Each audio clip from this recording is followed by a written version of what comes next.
민주당은 자신들에게 국민이 부여한 대정부 견제권이라는 것을 앞세워 지금까지 총 29차례의 탄핵을 발의하였습니다. 개엄 전까지 22차례, 개엄 이후 22일 동안 7차례, 수사 방해를 위하여 검사에 대한 14차례, 언론 장악을 위하여 방송통신위원장 등의 6차례의 탄핵을 발의하였습니다.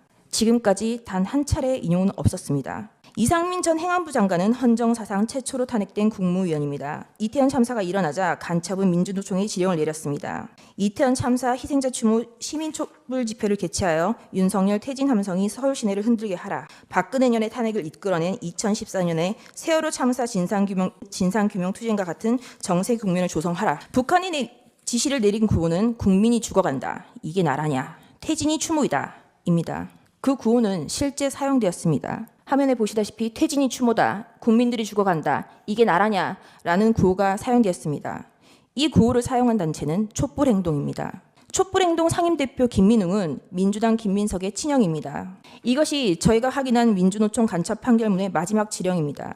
우린 아직 검거되지 않은 간첩들이 어디서 얼마나 어떤 지령을 내리고 있는지 알 수 없습니다.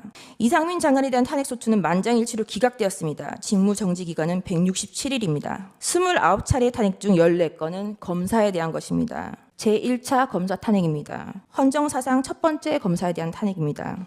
이날은 이재명의 백현동 대북 송금 의혹에 대한 영장 체포동의안 표결이 있었던 날이었습니다.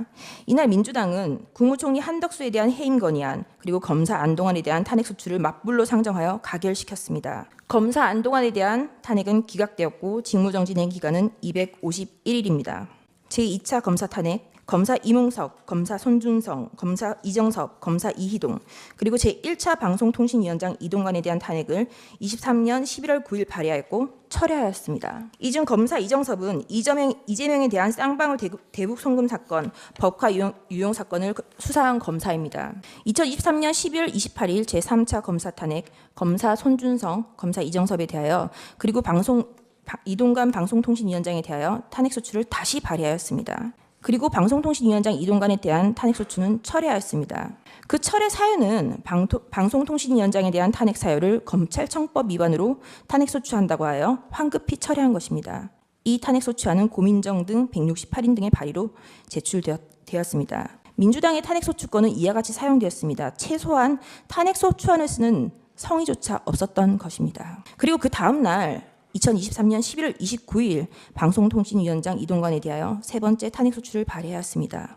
이동관은 20일 사이에 3번이나 탄핵 발의를 당하였습니다. 탄핵이 가결되면 직무집행이 정지되어 방통위 업무가 마비되므로 이동관 방통위원장은 결국 사의를 표명하였습니다.